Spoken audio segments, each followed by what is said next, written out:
power Oh, struggles. I bet. You've got all these kingdoms. Okay. Northumbria, Mercia, Wessex. Dead names I've heard. Right.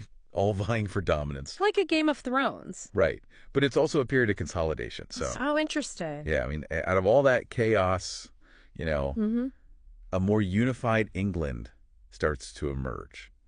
And you can't talk about unification without talking about Alfred the Great. Not for the great. Okay. Right. King of Wessex. Mhm. He defended his kingdom against the Vikings. That's a big deal. Right. And he really laid the groundwork for a more unified England. Wow. So this guy's a real, founding father figure. He is. He really is. Okay. So we've got a more unified England. What happens next? Well, then comes 1066. 1066. That sounds important. It is the Norman Conquest, Oh, here we go. led by William the Conqueror. This is a big one. This is a big one, and it totally reshaped England. In what way? Imagine castles popping up everywhere. Ooh, castles. French words starting to creep into the language. The language changes. A whole new ruling class.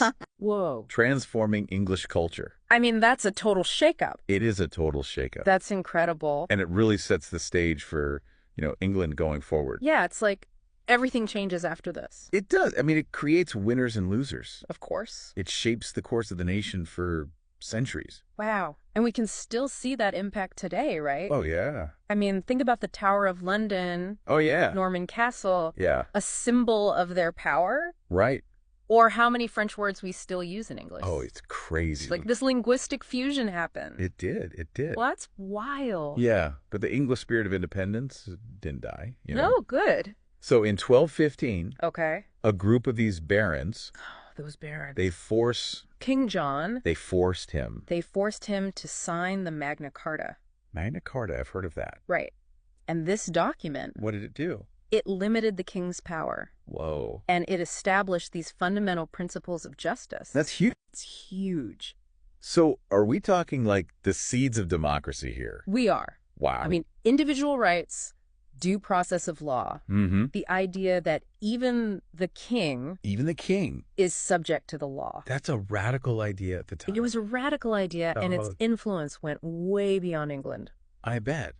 I mean, that's like a blueprint. It is. It's a blueprint for so many Wow. modern democracies. And it shows that even when you're up against absolute power, yeah, liberty and justice can prevail. they can. They can. That's inspiring. It is. But then, the 14th century, What happened? the Black Death, Oh, no. the bubonic plague, Devastating. it wiped out up to half of the population of England. Oh, my goodness. Can you imagine? I mean, that's just unthinkable. It was this widespread social and economic upheaval. Yeah, it's a tragedy on an unimaginable scale. It is. And it's like a